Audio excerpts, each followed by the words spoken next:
Bueno, la mayoría de ustedes han visto la película Intocables, que por cierto, no sé por qué aquí en España lo escriben en singular, escriben intocable. Philippe dice siempre que los dos, Abdel y él, son intocables por diferentes motivos. Además de esta gran película, Philippe Pozzo di Borgo tiene 2 o 3 estupendos libros publicados. Al final del libro, Le Second Souffle, él está volando en parapente años más tarde del accidente. Su hija vuela cerca de él y Philippe le grita: «Qué loca es la vida, hija mía, qué estupenda es la vida». Philippe, je raconte la fin de votre livre Le Second Souffle. Vous volez en parapente quelques années plus tard de l'accident. Votre fille vole près de vous et vous lui criez: «Que la vie est folle, ma fille, que la vie est bonne». Dites-moi, la vie est bonne, la vie est belle? Oui, sous réserve quand même. Mais je voudrais dire, juste pour la présentation, il y a une petite erreur. Là, vous avez Omar Sy, là. Vous voyez, lui, c'est Omar Sy. Et il n'a pas mangé autant de chocolat qu'Omar Sy. Et moi, je suis François Cluzet, parce qu'à chaque fois que ma fille dont vous parlez, qui a 5 ans, voit François Cluzet à la télévision, elle dit papa. Et ça m'énerve. Je comprends. Parce que... Est-ce que ça traduit en même temps pour les gens, là? Je crois que oui. Ça traduit? Oui, bon. il traduit. Donc je peux parler normalement. Oui. La vie est belle, oui, c'est sûr. Et j'avais entendu à la radio un journaliste qui posait une question à une dame de 98 ans. Et il était quand même pas très malin, ce journaliste. Il disait: Madame, vous n'en avez pas marre de vivre?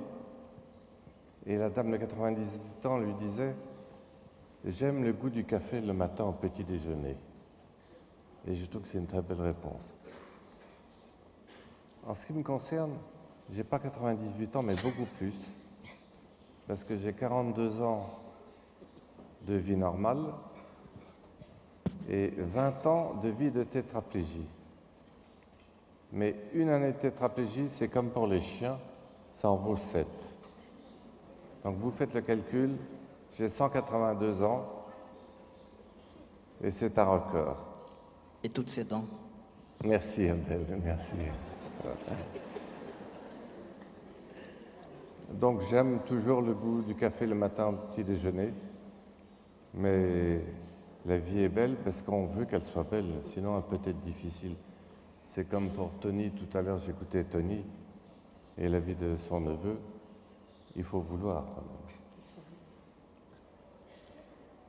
Philippe ha escrito: Abdel Solou, mi diablo de la guarda, aterrizó en mi familia.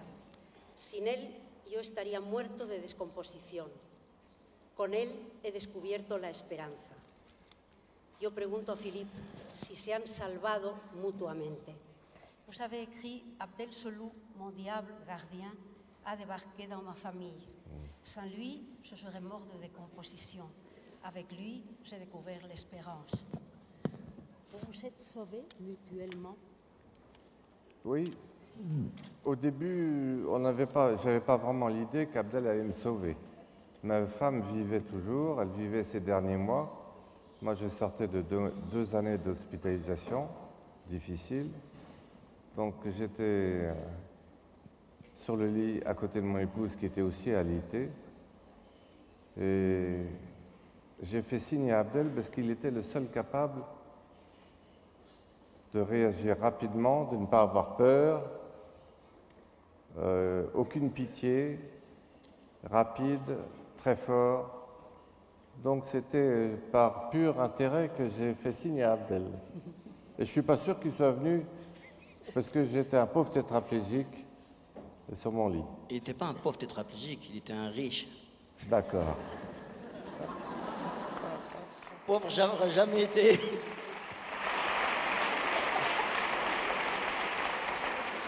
Mais je termine quand même. Après la mort de mon épouse, Abdel est intervenu parce que j'étais dans une profonde dépression. Parce qu'encore une fois, le handicap, c'est pas d'être dans un fauteuil. Je suis sûr que mes amis qui sont devant moi là en fauteuil diraient la même chose. Le handicap, c'est pas le fauteuil. Le handicap, c'est d'être tout seul. Et donc, après le décès de mon épouse, ça a été la dépression. Et c'est là où le diable gardien, qui est Abdel, est intervenu. Et on s'est aidés mutuellement à partir de là. Il m'a surtout beaucoup aidé à ce que je vois. Hein. Et ça y est, je crois que j'ai perdu les mots. Vous m'avez troublé. Ça fait 20 ans que ça dure. Non, c'est vrai qu'au début, bon, j'aurais trouvé un tétraplégique pauvre, je vais pas vous mentir. Qui aurait été voir un tétraplégique pauvre? Déjà, il faut qu'il soit pauvre tout court. Sans être tétraplégique, on n'irait même pas le voir. Mais il avait surtout le sens de l'humour. Bon, c'est un tétraplégique, mais c'est surtout un extraterrestre. Ça bouge pas, ça parle, ça répond très bien. Et ça mange et ça fumait en plus.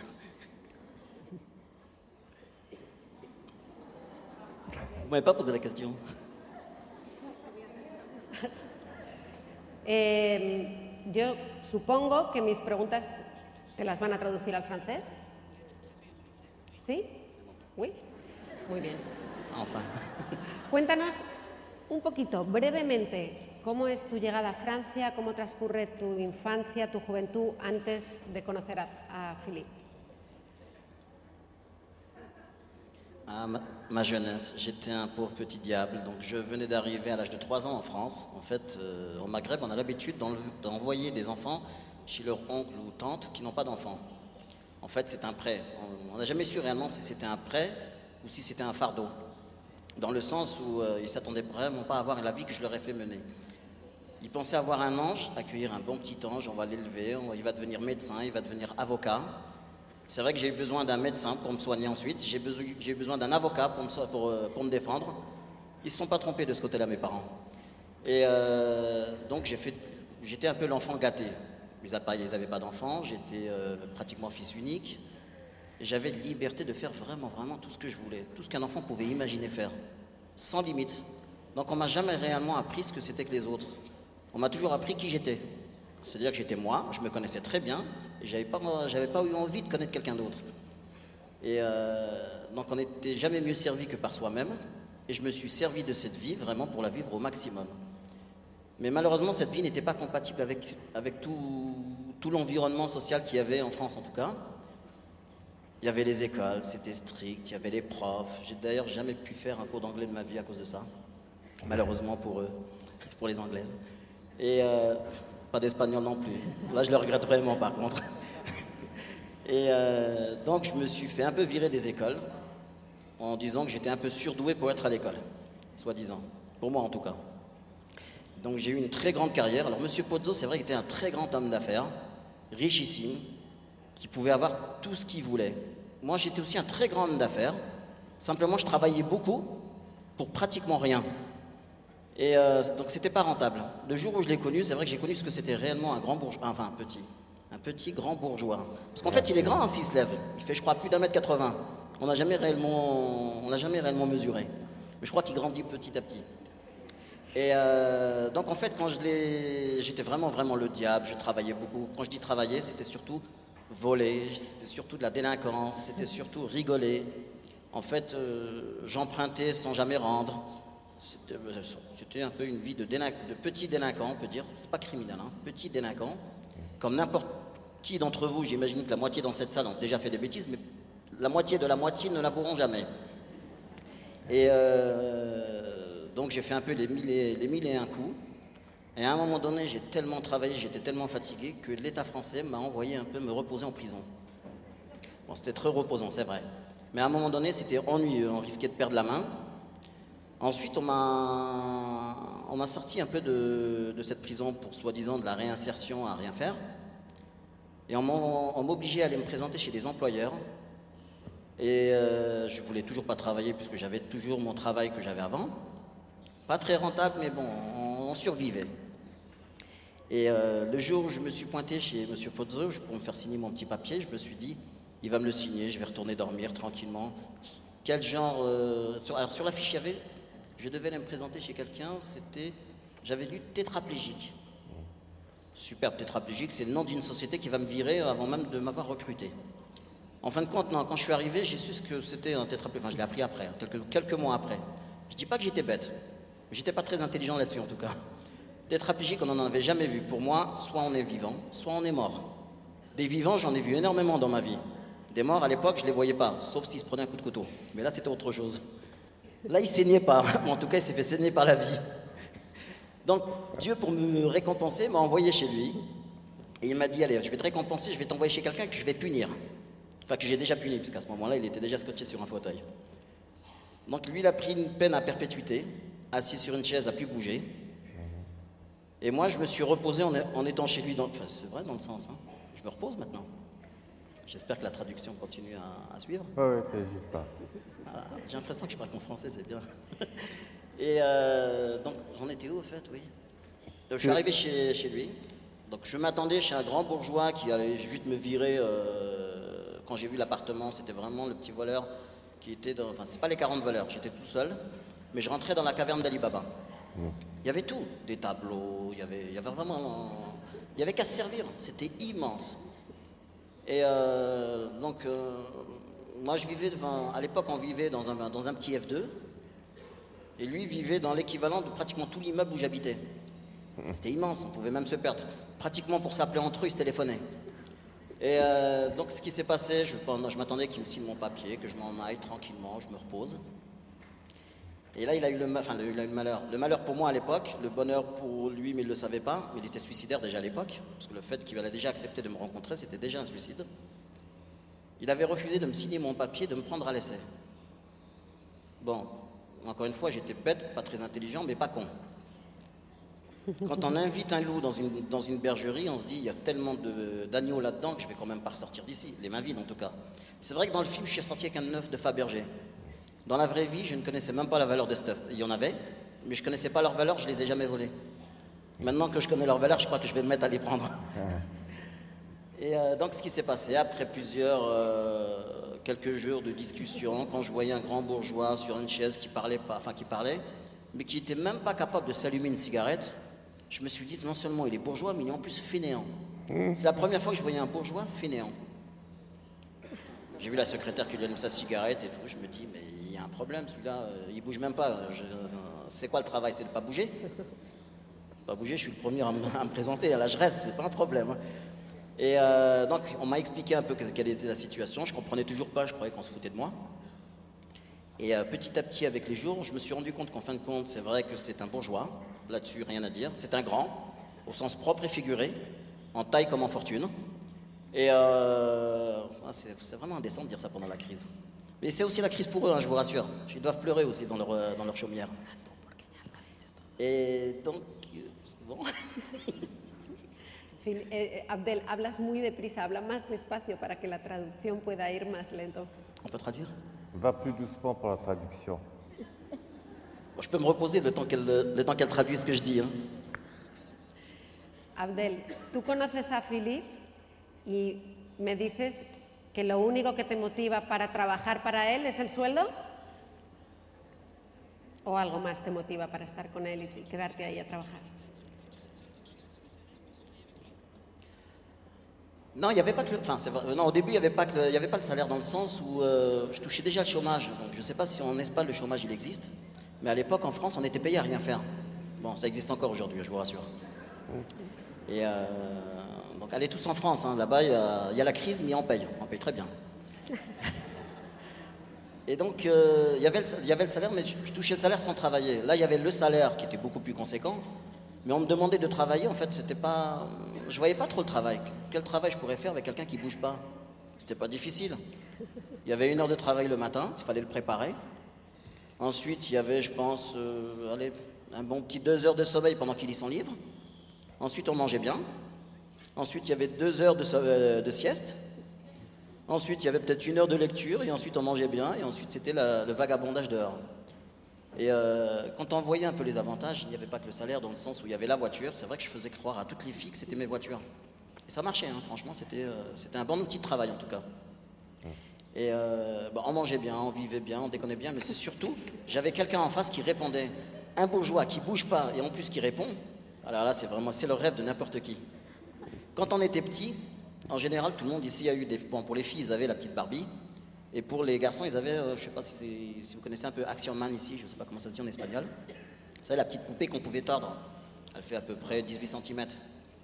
Là, en fait, je revenais un peu dans mon enfance. J'avais une grande poupée d'1,80 m, qui était beaucoup plus grande, à qui on pouvait tordre, on pouvait dire ce qu'on voulait. Ça bougeait pas, mais ça parlait par contre. Et donc, c'était vachement amusant. Bon, ce n'était pas non plus qu'un jouet. Le jouet, en fait, il s'est retrouvé être mon prof. À la fin, bien sûr. Mais le pauvre, je le plains. Déjà, mes parents, je les plains de m'avoir supporté 20 ans. Lui, il en a fait autant. Non, en fait, il avait pris une double peine. Il avait pris la peine de me supporter et la peine d'être assis. Ce qui est déjà très grand dans cette vie. Et donc, j'en étais où, au fait? Ouais. Attends la question suivante. Voilà. ¿Cómo était votre vie avant l'accident? ¿Cómo era su vida antes del accidente? Pas comme Abdel le dit, hein. C'est un peu différent. C'est sûr que je faisais partie d'un milieu privilégié, mais que j'avais reçu des valeurs très fortes dans mon éducation et que j'avais une admiration extraordinaire pour un grand-père et qui était chef d'entreprise et qui avait été condamné à mort par les Allemands pour fait de résistance. Et il est revenu après 2 ans de captivité très difficile. Il est revenu avec des idées de l'entreprise et du partage dans l'entreprise très révolutionnaire en France à l'époque. Il est le premier à avoir instauré que les salariés de l'entreprise participent aux décisions et au profit de l'entreprise. C'était une révolution à l'époque. Et ce grand-père m'a beaucoup marqué. Donc quand je suis devenu patron, je suis devenu un patron très progressiste.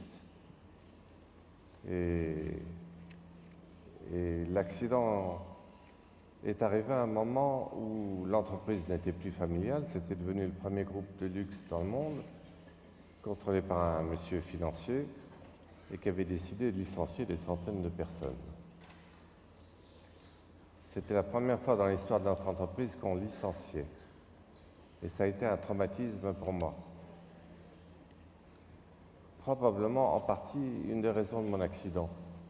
C'était le stress de cette brutalité de l'entreprise moderne, financière. Donc pour répondre à votre question, avant, j'étais déjà un chef d'entreprise concerné par la responsabilité et j'ai gardé cette mentalité après l'accident. Vous êtes à présent un guerrier immobile? Oui, oui, oui. Alors, un guerrier immobile, c'est un mot ce sont 2 mots qui me rappellent beaucoup de choses. Parce qu'après mes 3 mois de coma, ma femme vivait toujours, elle était à mon chevet en réanimation. Et elle avait découvert un livre qui avait été écrit par un tétraplégique très jeune, qui s'appelait Le guerrier immobile. Très très beau livre, et elle me l'a lu dès que j'ai repris conscience pour m'apprendre mon nouveau métier de guerrier immobile. Alors, ce qui est vrai dans le guerrier immobile, c'est que je suis bien immobile. Je trouve que le terme de guerrier est un peu agressif. Disons que je suis un guerrier pacifique et que je suis... comment est-ce qu'on peut dire? Il faut imaginer que pour la première fois de ma vie, j'ai passé 2 ans dans un lit d'hôpital et que quand vous êtes dans un lit d'hôpital, vous regardez le plafond et pour la première fois, vous découvrez le silence. Parce que dans votre vie, à vous, tous ces jeunes qui êtes là, ce qui caractérise votre vie, c'est le bruit et la vitesse et le mouvement. J'avais jamais fait silence. Et dans le silence, on retrouve qui on est. Donc si je suis un guerrier immobile, c'est un guerrier qui est devenu très conscient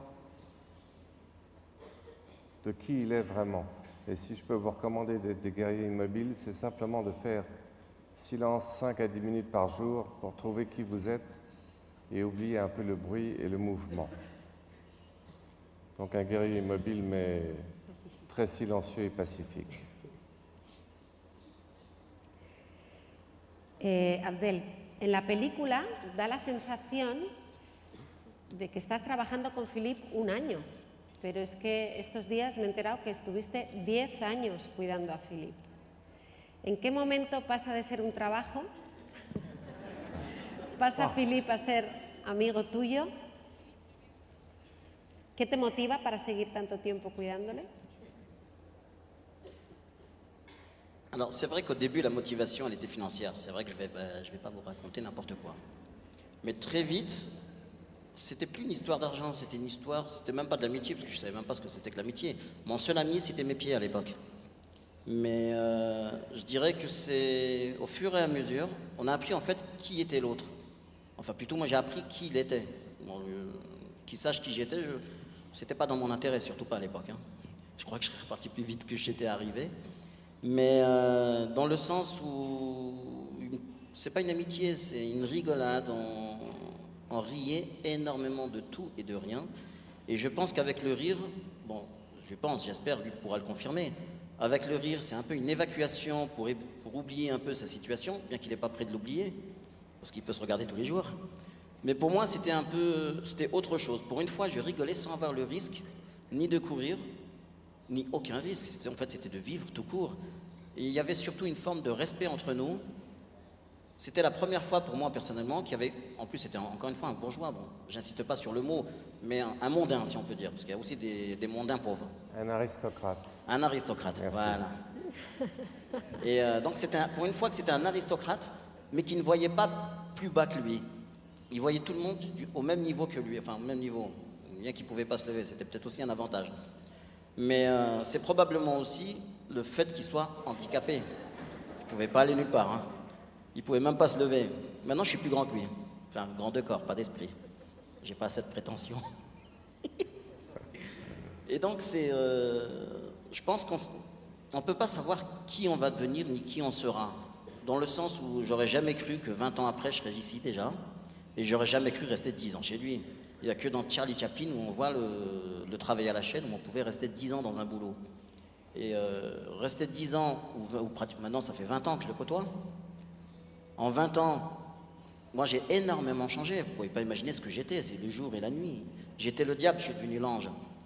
Bon, lui il a été puni par son ange. Son ange est en fauteuil aussi. Mais c'est surtout qu'il avait une forme de respect, une forme de réponse qui est incroyable. Il n'est pas humain en fait. Je l'assimile un peu, je ne sais pas s'il y a des croyants ici dans le bouddhisme. C'est un peu mon Bouddha sur fauteuil. Donc il ne bouge pas, il ne parle pas, il respecte tout le monde, il a un répondant incroyable, mais il faut vraiment le connaître pour le croire. C'est incroyable. C'est ce qui m'a fait rester 10 ans en fait. C'est même pas une amitié, puisqu'une amitié ça peut durer 1 an, 2 ans, 3 ans. À un moment, dès qu'il s'agit d'argent ou de femmes, il n'y a plus d'amitié. Et on n'a jamais eu ces problèmes en fait. Et je crois que, enfin du moins j'espère, que cette amitié restera. Oh, je pense que je vous enterrerai quand même. Vous avez 20 ans d'avance sur moi. Y dices que os habéis reído mucho. En la película aparecen muchas escenas muy divertidas. ¿Puedes contarnos otra que no aparezca en la película? ¿También divertida? ¿Alguna anécdota? Philippe dice que no. Ne raconte pas tout, hein. Je vais en raconter qu'une, mais qui est super amusante, si ça vous rappelle, vous ne pouvez pas l'oublier celle-là. Vous savez, il s'appelle Pozzo di Borgo. C'est son nom, hein, c'est son vrai nom en plus. Une fois, on était passé sur une avenue Pozzo di Borgo aussi. Imaginez un peu la police qui peut passer. Alors, un Pozzo di Borgo, à côté d'une voiture et dans une rue qui s'appelle Pozzo di Borgo, avec un Abdel debout sur un camion en train de démonter une plaque de l'avenue Pozzo di Borgo. S'il y avait la police, je pourrais fuir, moi, c'est pas un problème. Mais j'abandonnerais derrière moi la plaque, la voiture à son nom, et lui qui porte le même nom que la plaque. Imaginez un peu la scène. Mais c'est pas un film, c'est vraiment une réalité. On a toujours la plaque. Vous l'avez toujours? Ouais, ouais. On peut aller en chercher une autre si vous voulez. Donc, imaginez un peu la caricature au commissariat, un Pozzo di Borgo à côté d'une voiture Pozzo di Borgo en train de déplumer une plaque Pozzo di Borgo. C'est pas mal, sur l'avenue Pozzo di Borgo. Ça, c'était vraiment le pied. Háblenos de su asociación Simon de Sirène. Parlez-nous un peu de Simon de Sirène. Oui, Simon de Sirène. un nom qu'on ne connaît pas. Pour ceux qui ont bien étudié les évangiles, il y a 2 évangélistes qui le citent ce nom. Il s'agit de Simon, qui vient de Cyrénaïque, c'est-à-dire un travailleur immigré en Israël, sous occupation romaine, et qui assiste à une bagarre entre juifs. Les juifs ont condamné à mort le Christ, et c'est une bagarre entre juifs. Il est étranger et dans un pays travailleur immigré, sous occupation, et il vient donner un coup de main au Christ qui est tombé. Il relève le Christ avec sa croix. Et pourtant, il n'avait pas besoin de le faire. Donc c'est un très joli symbole, je trouve, de ce travailleur immigré qui vient aider quelqu'un pour qui il n'a rien à faire, mais parce que c'est un être humain, il va l'aider. Donc nous avons gardé ce nom de Simon de Cyrène pour notre association. Il s'agit d'une association qui vient aider les très grands traumatisés crâniens. Non seulement ils sont handicapés physiques comme moi, mais en plus de ça, ils ont des problèmes de mémoire, de savoir où ils sont. Et donc ce sont des cas extrêmement difficiles. Et la particularité de cette association, c'est d'essayer de les faire vivre avec des gens valides. Ce sont des jeunes en France qui vont passer 1 année ou 2. Ce sont des volontaires? Alors, on les appelle des jeunes du service civique, mais ils sont volontaires, bien sûr, et ils décident de consacrer 1 année ou 2 contre un salaire très faible. Ils viennent passer dans la maison, dans le foyer, aider ces gens, et on dit qu'ils viennent apprendre le diplôme du cœur, parce que c'est un travail extrêmement difficile. Mais quand vous les interrogez, ces jeunes qui passent cette année ou 2 années, avec les grands handicapés, ils disent qu'ils ont appris beaucoup de choses de la vie. Et nous avons commencé un foyer, et grâce aux films et aux livres, qui ont eu un certain succès, et les producteurs très généreusement nous ont offert 5% des recettes, nous allons pouvoir ouvrir, j'espère, plusieurs foyers dans toute la France. Philippe, il y a un avant et un après du film Intouchable, conférences, congrès, voyages, énorme activité. Oui. Oui, mais ça fait partie de notre responsabilité, et Abdel aussi. Il a l'air de faire le malin comme ça, mais il est très responsable. Il vient témoigner partout. Et nous faisons le tour de toute l'Europe pour l'instant, en attendant peut-être la Corée, le Japon et la Chine et l'Amérique. Ça va être douloureux les NEMS. Comment? Ça va être douloureux les NEMS. Et donc, nous avons beaucoup d'activités de témoignage, mais il y a une chose que je voudrais dire, c'est que dans mon livre qui a été tiré à beaucoup d'exemplaires, j'avais mis mon Internet, pensant que ce livre n'intéresserait que des gens handicapés ou des familles d'handicapés. C'est pas de chance, ce livre a été lu par plus d'1 million de personnes, et je reçois des milliers de mails Internet. Et c'est là où j'ai découvert, en dehors des gens très gentils qui remercient pour le film ou qui disent bravo, la détresse du monde. Ça m'arrive dans toutes les langues. J'ai même des Coréens qui m'écrivent, parce que le film a beaucoup de succès en Corée. Et je traduis avec Google, ce qui n'est pas très clair d'ailleurs, je ne comprends pas toujours ce que Google me raconte. Et je m'aperçois que la détresse des gens est sans fin. Pas seulement parce qu'ils ne sont pas nécessairement handicapés, mais ils sont seuls. Et donc le fait d'écrire, c'est une manière d'exprimer leur besoin d'être entendus. Et je réponds à chacun. Donc je suis très occupé avec ça, oui.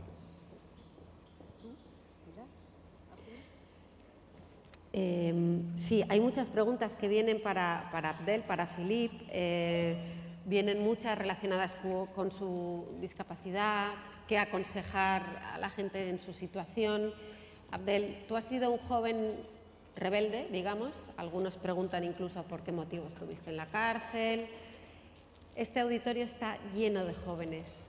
¿Qué les dirías? ¿Con qué te quedas? ¿Cuál es tu aprendizaje? ¿Qué es lo que de verdad importa?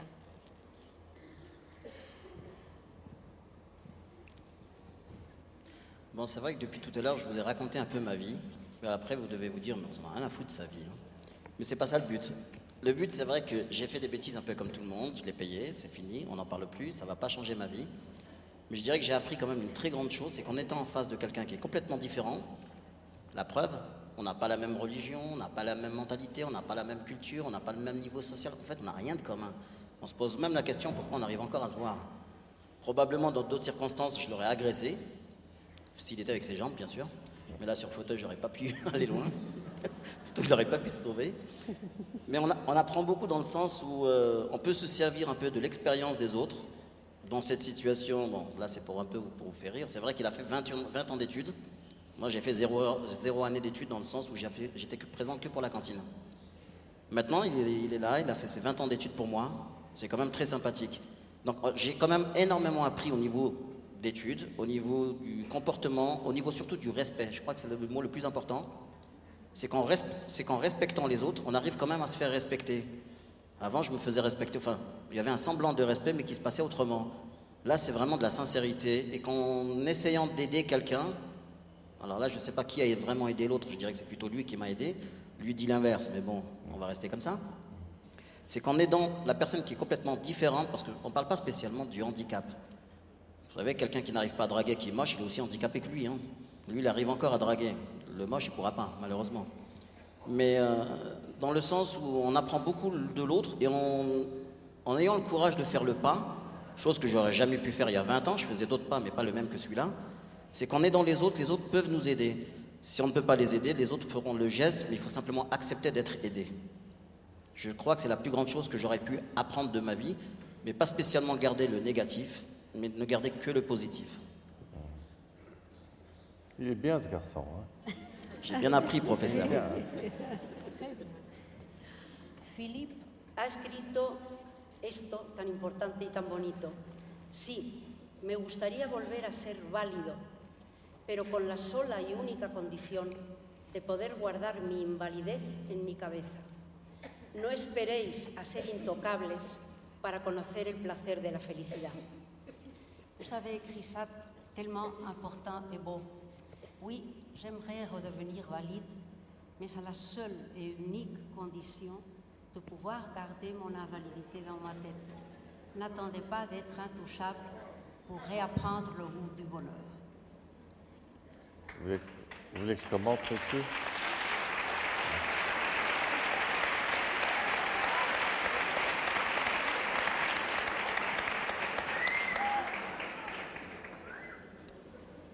Oui. Qu'est-ce qu'on apprend en étant invalide? Mais je vous signale que moi je suis visiblement invalide, que mes amis qui sont devant moi sont visiblement invalides, mais que vous l'êtes tous aussi un peu handicapés.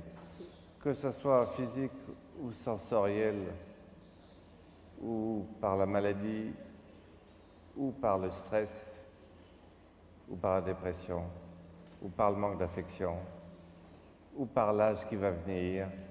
Un jour ou l'autre, vous allez être confronté au handicap.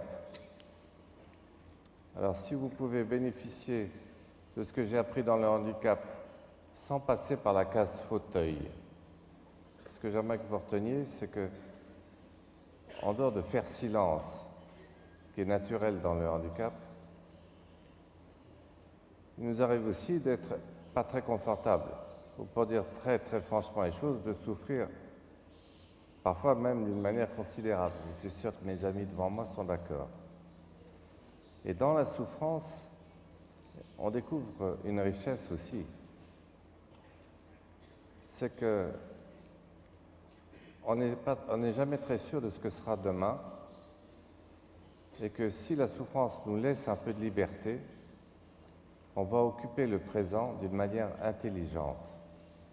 On va éviter de se disperser, d'être dans la futilité, et on va s'investir dans le présent. Ça veut dire qu'on va regarder ce qui est très important tout de suite. On ne va pas glisser sur le présent. Il faut vraiment vivre l'instant présent, et vivre l'instant, ça veut dire pas sur soi-même, mais avec les autres. Bon, il y a d'autres avantages à être handicapé. je dépends entièrement soit d'un Abdel, soit de vous tous, et vous aussi, les soi-disant valides, ou disons les moins invalides, vous dépendez aussi des autres, contrairement à ce que vous croyez. Il y a deux manières de se faire assister pour survivre ou pour vivre mieux. Soit j'utilise le pouvoir et la contrainte, et je ne suis pas sûr que vous allez m'aider d'une manière très honnête, soit j'utilise l'amabilité, la gentillesse, une forme de séduction, un respect de l'autre. Et je pense que notre société a tout intérêt à apprendre à vivre en dépendant les uns des autres avec une certaine amabilité au lieu de cette violence qui la caractérise.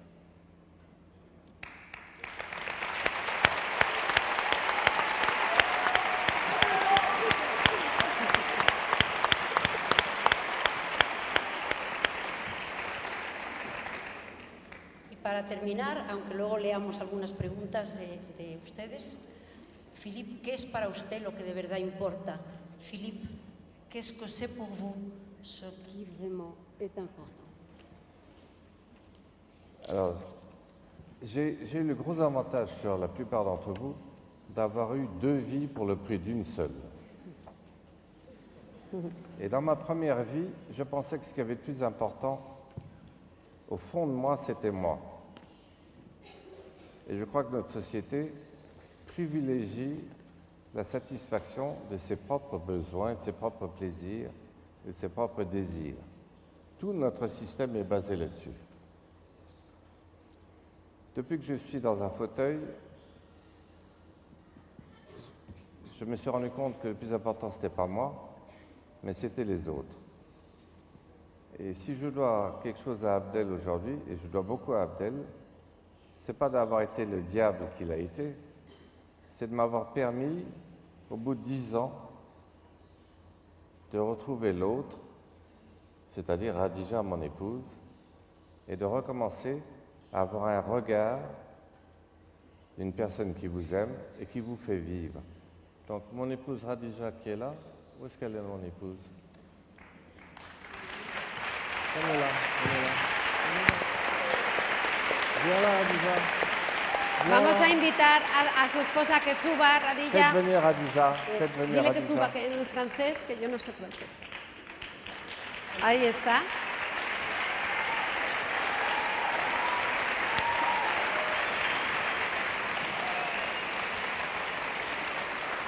Restez là, hein?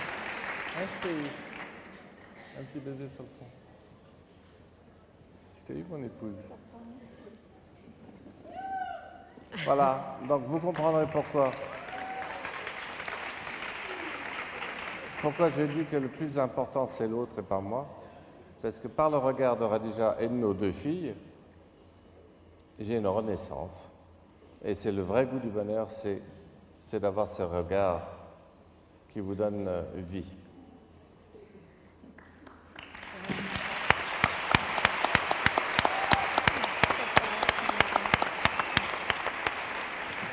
Il est amoureux, il est amoureux. Estamos- Vale.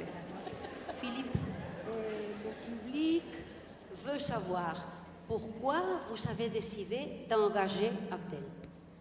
Ah, parce que je suis un chef d'entreprise, et comme chef d'entreprise, j'avais l'habitude d'embaucher en fonction des besoins. Et dans le cas qui nous intéresse, mon épouse Béatrice était en train de mourir, moi j'étais très fatigué, je sortais 2 ans d'hôpital, et j'avais besoin de quelqu'un d'extrêmement rapide, très costaud, qui a peur de rien. Il n'y en avait qu'un, c'était lui.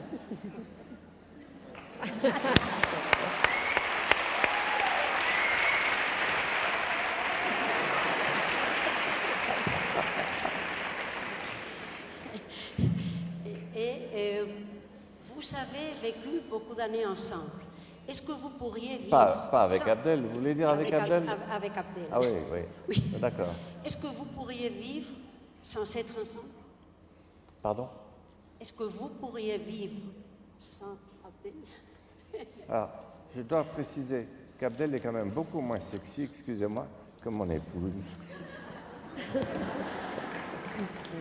Et que Abdel est un ami, et plus que ça, parce que depuis 10 ans que Abdel s'est marié, je vous signale qu'il est devenu père de famille avec 3 enfants, Ne dites pas ça, vous me trahissez. et Abdel fait partie de la famille.